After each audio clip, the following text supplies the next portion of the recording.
Таштандыдан таалай тапқан сүрөткер, белгилүү фотограф, сүрөтчү, теги бразилиялык учурда Нью-Йоркто жашап жаткан Вик Мунис режиссер Люси Уокердин ал тууралуу тарткан Таштанды аттуу даректүү тасмасынан кийин бүт дүйнөгө аты чыкты.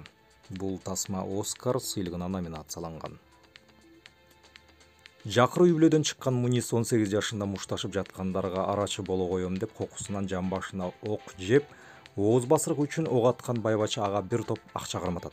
Ошентип, тагдырдын тамашасы менен анын көктөн тиреген жерден табылып, өнөрүнүн өтөөсүнөн чыгыш үчүн ал Нью-Йоркко жөнөйт. Ал жакта досунун колдоосунда студия ачып, өз дээринде катылган талантты, өжөрлүгү, тырышчаактыгы менен тез эле оозго алынат. Чыгармачылык жолун алгач айкелчи катары баштап, кийинчерээк көңүл чордонун графика менен фотографияга бурат. Көркөм сүрөт менен фотографияны айкалыштырган анын бул багыттагы эксперименттери тростник плантацияларында 16 саат бою тынбай иштеген мандикерлердин балдарынын оор турмушун чагылдырган Шекер балдар деген түрмөккө бириктирилип, Нью-Йорктогу Заманбап искусство музейине көргөзмөгө коюлат. Салттуу эмес материалдарды кургак пигмент, чаң, кумшекер, шоколад, алмаз, икра, балдар оюнчуктары, таштанды, журналдардын айрындылары жана башка ушул сыяктууларды пайдалануу менен Ван Гог, Пикассо, Малевич, Климт, Мандриан жана Матис өңдүү көрүнүктүү сүрөтчүлөрдүн чыгармаларынын отурумдук көчүрмөсүн жаратып, аны фотоаппаратка түшүрүү аркылуу көрөрмандар үчүн шедевр картиналардын сырын жаңыдан ачат. Синди Шерман, Джефф Кунс жана Мюнис сыяктуу постмодернисттердин эмгектеринен эргүү алган ал өз чыгармаларында таанымал бейнелерди ийкемдүү байланып, аларды башка өңүттөн чечмелейт. Биз сөз кылганы жаткан тасмада жараткан эмгектери дүйнөнүн музейлерин кыдырып, эл аралык абройлуу сыйлыктарга илинип, заманбап инсталляция, ар кошкон элементтерден куралып, көркөм бүтүндүктү түзгөн композиция менен фотографиянын чебери катары кадыр-баркка жетишкен Мунис өзү туулуп өскөн шаары Рио-де-Жанейрого жол тартат. Максаты таштанды картиналарын жаратыш үчүн эң ири таштанды жардим Громашодо акыр-чыкыр иргеп тиричилик кылгандардын, коомдун четтеп калгандардын арасынан алгылыктуу моделдерди табуу эле. Ал бөлөк баш калкалачу жери, аткарар жумушу, кылар аргасы калбай, жер үстүндөгү эң ыплас, эң булганыч, эң сасык, ден соолук үчүн аш керек кооптуу, тирүүлүктүн тозогундай жайды байырлаган адамдардын арасына келет. Громаша багында баңгилер, ууру кескилер, каракчылар, киши өлтүрүүдөн кайра тартпаган зөөкүрлөр да бар экенин уккан Вик Мунис таштандын өзүнчө эле бир шаарын жана анда кудум курт кумурскадай үймөлөктөшүп жүргөн миңдеген кишилерди көргөндө келмеси оозунан түшөт. Анткени ал акыр-чыкыр иргеп, кайра иштетүү үчүн экинчи чийки зат чогултуп, таштандынын арасынан тапкан азыктарды жеп мынча көп адам жан багат деп элестеткен да эмес. Көрсө, мындай адам чыдагыс шартта чоң кишилер гана эмес, эне сүтү оозунан кете элек наристелер да жашайт экен. Ошентип ал таштандычылардын турмуш тиричилиги менен тааныша баштайт. Алардын арасынан 5-6 модель тандап алып, жакын арадагы өз өнөрканасына аларды 2 жумага алып кетет. Сырттан көз салган кишиге адам үчүн мындан өткөн мүшкүл, мындан өткөн моралдык, психологиялык чоң сокку болбосу керек.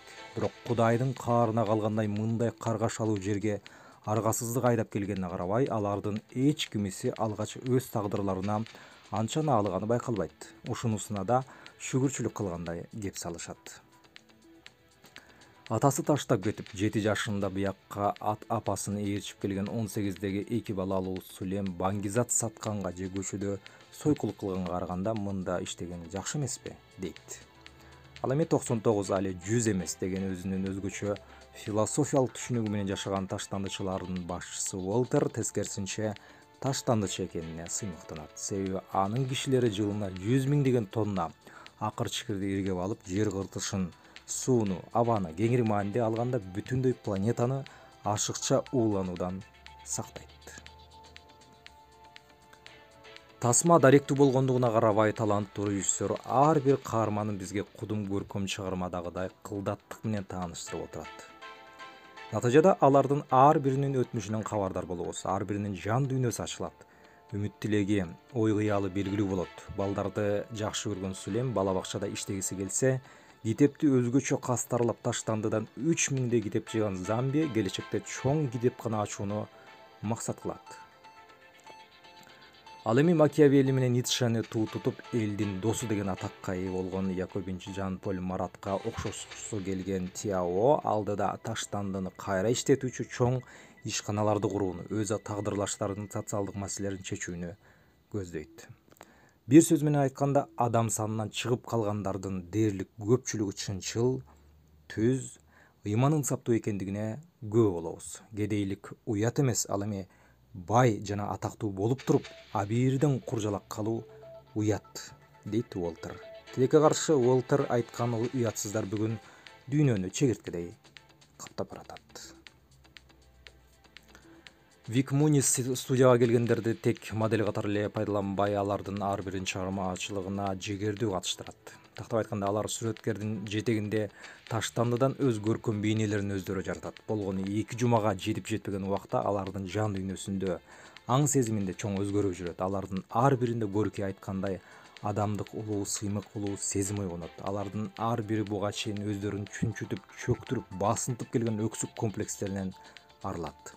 Эгер шарты келсе, аларда Вик Мунис сыяктуу залкар сүрөтчү, архитектор, музыкант, мугалим жана башкалар сыяктуу боло ала тургандыгына ишене баштайт. Эми алардын эч кимиси мурдагы тиричилигине кайткысы келбейт. Башта тек жер шаарындагы эң ири таштанды тууралуу фото сүрөттөрдүн түрмөгүн даярдоону максат кылган өнөрпоз өз модельдери менен кадимкидей туугандашып, алар ынак досторго айланат. Эң кызыгы, Вик Мунис гана алардын тагдырын, турмушун өзгөртпөй, алар да сүрөтчүгө чоң таасир этет. Бул жөнүндө өзү "Мен аларга эмес, алар мага жардам беришти", дейт. Чындыгында ушул долбоордон кийин Вик Мунис дүйнөдөгү атактуу кайрымдуу кишилердин катарын толуктайт. Жардим Громашодо жараткан инсталляциялары аукциондо $250.000 сатылып, түшкөн акчаны бүт бойдон таштандычыларга берет. Ал көбүн эсе коомдун эң аялуу катмарынын бейнесин түзүп, социалдык, экологиялык, курч маселелерге коомчулуктун көңүлүн бурат. Алсак таштанды даректүү тасмасы тартылгандан кийин Жардим Громашодого үрөйдү учурган жагдай бүт дүйнөгө жарыя болуп, Бразилия өкмөтү 30 жылдан бери Рио-де-Жанейрону ууландырып келе жаткан мындай кооптуу жайды жабууга аргасыз болду. Эч нерсең жоктур көп нерсе тууралуу кыялдануу, бүт нерсең түгөл болуп кыялданбай койгондон 1000 мертебе артык, дейт Вик. Демек, кыял кеңири мааниде искусство, рухий дөөлөткана дүйнөнү жаңыртып, жаңылап, кулпуртуп, өзгөртүп турат. Эмгектери дүйнөнүн дээрлик бардык музейлерин кыдырып, Пикассонун сюрреалисттик картиналарынан кем бааланбаган Вик Мунис учурда Бразилия менен АКШнын көптөгөн билим берүүчү жана социалдык долбоорлоруна катышып келет. Ал 2011-жылы ЮНЕСКОнун ак ниет данакери болуп дайындалган. Вик Рио-де-Жанейродагы аз камсыз болгон үй бүлөлөрдүн балдары үчүн Эскола Видигалды өнөр жана технологиялар мектебин курууга кол кабыш кылган.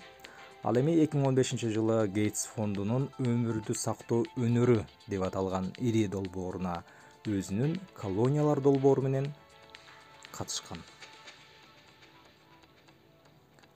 Даярдаган Аким Кожоев, Азаттык, Чекит.org сайтынан алынды.